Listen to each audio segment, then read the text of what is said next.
Hello friends, ಎಲ್ರಿಗೂ ನಮಸ್ಕಾರ. ನಾನಿವತ್ತು ಮಾಡ್ತಾ ಇರೋದು ಆ್ಯಪಲ್ ಕುಲ್ಫಿ ಅಥವಾ ಆ್ಯಪಲ್ ಐಸ್ ಕ್ರೀಮ್ನ ನಾನಿವತ್ತು ಮಾಡ್ತಾ ಇದ್ದೀನಿ. ಸೊ ಮಾಡೋದು ಹೇಗೆ ಅಂತ ತೋರಿಸ್ಕೊಡ್ತೀನಿ. ಅದಕ್ಕೂ ಮುಂಚೆ ನಮ್ಮ ಚಾನಲ್ಗೆ ಇನ್ನೂ ಯಾರ್ಯಾರು ಸಬ್ಸ್ಕ್ರೈಬ್ ಮಾಡಿಲ್ವೋ ದಯವಿಟ್ಟು ಸಬ್ಸ್ಕ್ರೈಬ್ ಬಟನ್ನ ಕ್ಲಿಕ್ ಮಾಡಿ, ಹಾಗೆ ಪಕ್ಕದಲ್ಲಿರೋ ಬೆಲ್ ಐಕನ್ನ ಕೂಡ ಕ್ಲಿಕ್ ಮಾಡಿ ನಾವು ರೆಸಿಪಿ ಅಪ್ಲೋಡ್ ಮಾಡಿದಾಗ ನಿಮಗೆ ಬೇಗನೆ ನೋಟಿಫಿಕೇಷನ್ ಬರೋದಕ್ಕಾಗಿ. ಈಗ ಆ್ಯಪಲ್ ಕುಲ್ಫಿ ಅಥವಾ ಆ್ಯಪಲ್ ಐಸ್ ಕ್ರೀಮ್ನ ಮಾಡೋದಕ್ಕೆ ಫಸ್ಟು ನಾನಿಲ್ಲಿ ಸೇಬುನ ಸಣ್ಣ ಸಣ್ಣ ತುಂಡುಗಳಾಗಿ ಹೆಚ್ಕೋತಾ ಇದ್ದೀನಿ. ತೀರಾ ಸಣ್ಣ ಏನು ಬೇಡ, ಮಿಕ್ಸಿ ಜಾರ್ಗೆ ಹಾಕೋದ್ರಿಂದ ಮೀಡಿಯಂ ಸೈಜಲ್ಲಿ ಕಟ್ ಮಾಡ್ಕೊಳ್ಳಿ. ಸಿಪ್ಪೆನ ಬೇಡ ಅಂದವರು ತಕ್ಕೋಬೋದು. ನಾನಿಲ್ಲಿ ಸಿಪ್ಪೆನೂ ಇರಲಿ ಅಂತ ಹೇಳ್ಬಿಟ್ಟು ಸಿಪ್ಪೆನ ಇಟ್ಕೋತಾ ಇದ್ದೀನಿ. ಹೆಲ್ದಿ ಆಗಿರುತ್ತೆ, ಸಿಪ್ಪೆನೂ ಕೂಡ ತಿನ್ನಬೇಕು ಅನ್ನೋ ಕಾರಣಕ್ಕಾಗಿ ಇಟ್ಕೋತಾ ಇದ್ದೀನಿ. ಆ್ಯಪಲ್ಲು ಸ್ವಲ್ಪ ಜನಕ್ಕೆ ಇಷ್ಟ ಆಗುತ್ತೆ, ಸ್ವಲ್ಪ ಜನಕ್ಕೆ ಇಷ್ಟ ಆಗೋದಿಲ್ಲ. ಸೊ ಹಾಗಿದ್ದರು, ಇಷ್ಟ ಆಗದೆ ಇರೋರು, ಹಣ್ಣನ್ನು ಹಾಗೆ ತಿನ್ನೋಕ್ಕೆ ನಮಗೆ ಇಷ್ಟ ಇಲ್ಲ ಅನ್ನೋರು ಇದನ್ನು ಮಾಡಿಕೊಂಡ್ರೆ, ಅಥವಾ ಮಕ್ಕಳಿಗೆ ಹೆಲ್ದಿಯಾಗಿ ನಾವು ಕೊಡಬೇಕು ಫುಡ್ಡನ್ನ ಅನ್ನೋರು ಕೂಡ ಇದನ್ನು ಆರಾಮಾಗಿ ಕೊಡ್ಬೋದು.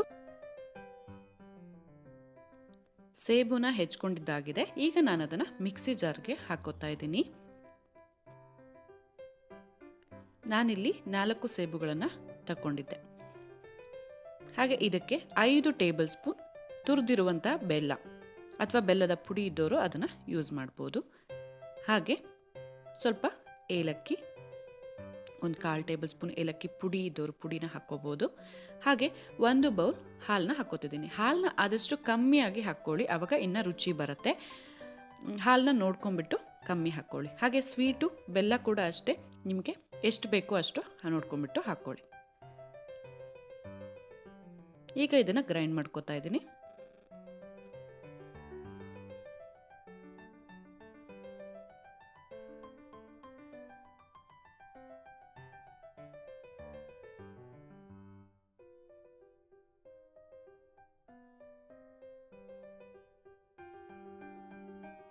ಈಗ ಗ್ರೈಂಡ್ ಆಗಿದೆ. ಇದನ್ನು ಐಸ್ ಕ್ರೀಮ್ ಮೌಲ್ಡ್ಗೆ ಹಾಕೋತಾ ಇದ್ದೀನಿ ನಾನು. ಇದನ್ನು ಒಂದೊಂದಾಗಿ ತಗೊಂಡ್ಬಿಟ್ಟು ಐಸ್ ಕ್ರೀಮ್ ಮೌಲ್ಡ್ಗೆ ಹಾಕ್ಕೊಳ್ಳೋದು. ಈ ಐಸ್ ಕ್ರೀಮ್ ಮೌಲ್ಡ್ ಕೂಡ ತುಂಬ ಚೆನ್ನಾಗಿದೆ ನೋಡಿ. ಪ್ರೈಸ್ ಕೂಡ ಕಮ್ಮಿ ಇದೆ. ನನಗೆ ಇಷ್ಟ ಆಯಿತು, ಇದೇನು ಪ್ರಮೋಷನ್ ಅಲ್ಲ, ನನಗೆ ಇಷ್ಟ ಆಯಿತು ಈ ಮೌಲ್ಡ್, ಅದಕ್ಕೆ ಹೇಳ್ತಾ ಇದ್ದೀನಿ. ಲಿಂಕ್ ಬೇಕಿದ್ರೆ ಕೇಳಿ, ನಾನು ಶೇರ್ ಮಾಡ್ತೀನಿ. ತುಂಬಾ ಯೂಸ್ಫುಲ್. ಮನೆಯಲ್ಲಿ ಒಂದಿದ್ದರೆ ಎನಿ ಟೈಮ್ ನಾವು ಇದನ್ನು ಫ್ರಿಜ್ಜಲ್ಲಿ ಇಟ್ಕೊಬಿಟ್ರೆ ಯಾವುದೇ ಥರ ಐಸ್ ಕ್ರೀಮ್ ಮಾಡಿಬಿಟ್ಟು ಕೂಡ ಡೈಲಿ ತಿನ್ಕೋಬೋದು ಮನೆಯಲ್ಲಿ ಕ್ಲೀನಾಗಿ ಮಾಡಿಕೊಂಡು ಅಲ್ವಾ. ಇದನ್ನು ನಾವು ಮನೆಯಲ್ಲೇ ಮಾಡಿದಾಗ ಐಸ್ ಕ್ರೀಮ್ನ ಅದು ಹೆಲ್ದಿಯಾಗಿ ಮಾಡ್ಕೋಬೋದು, ಹಾಗೆ ಕ್ಲೀನಾಗಿ ಮಾಡ್ಕೋಬೋದು. ಆಚೆ ಕಡೆ ತಿನ್ನಬೇಕಾದ್ರೆ ನಮಗೆ ಅವರು ಹೇಗೆ ಮಾಡಿರ್ತಾರೆ ಅಂತ ಗೊತ್ತಿರಲ್ಲ. ಸೊ ಮನೆಯಲ್ಲೇ ಅಷ್ಟು ರುಚಿಯಾಗಿ ನಾವು ಮನೆಯಲ್ಲೇ ಅದನ್ನು ಈಸಿಯಾಗಿ ಮಾಡ್ಕೋಬೋದು. ಎಲ್ಲರೂ ಆದಷ್ಟು ಮನೆಯಲ್ಲೇ ಪ್ರಿಪೇರ್ ಮಾಡಿರುವಂಥ ಫುಡ್ಡನ್ನು ತಿನ್ನಿ. ನಾನು ಆಚೆ ಕಡೆ ಫುಡ್ನ ತಿನ್ನಲೇಬೇಡಿ ಅಂತ ಹೇಳಲ್ಲ, ಆದಷ್ಟು ಅಪರೂಪಕ್ಕೆ ತಿನ್ನಿ, ಅನಿವಾರ್ಯ ಆದಾಗ ತಿನ್ನಿ, ಆದಷ್ಟು ಕಮ್ಮಿ ಮಾಡಿ ಆಚೆ ಕಡೆ ತಿನ್ನೋದನ್ನು. ಸೊ ಇದೆಲ್ಲನೂ ಮೌಲ್ಡ್ಗೆ ಹಾಕಾಯಿತು ನಾನಿವಾಗ.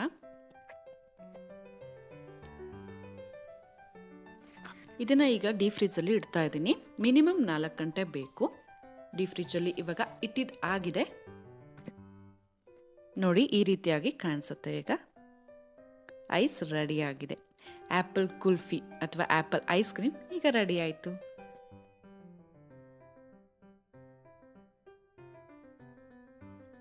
ಮಕ್ಕಳಿಗೆಲ್ಲ ಮೋಸ್ಟ್ ಫೇವ್ರೆಟ್ ಅಂದರೆ ಐಸ್ ಕ್ರೀಮು. ಎಲ್ಲ ಮಕ್ಕಳು ಐಸ್ ಕ್ರೀಮ್ನ ಇಷ್ಟಪಡ್ತಾರೆ. ಸೊ ನೀವು ಈ ರೀತಿಯಾಗಿ ಮಾಡಿಕೊಟ್ಟಾಗ ಮಕ್ಕಳಿಗೆ ಮನೆಯಲ್ಲೇ ಅವರಿಗೆ ಹಣ್ಣು ಕೂಡ ತಿಂದಂಗಾಗತ್ತೆ, ಹಾಗೆ ಐಸ್ ಕ್ರೀಮ್ನ ಕೂಡ ತಿಂದಂಗಾಗತ್ತೆ. ಈ ರೀತಿಯಾಗಿ ಮನೆಯಲ್ಲಿ ಟ್ರೈ ಮಾಡಿ, ಎಲ್ಲರೂ ಟ್ರೈ ಮಾಡಿ, ತುಂಬ ಚೆನ್ನಾಗಾಗತ್ತೆ. And thank you so much for watching this video. ಇಷ್ಟ ಆದರೆ ಲೈಕ್ ಮಾಡಿ.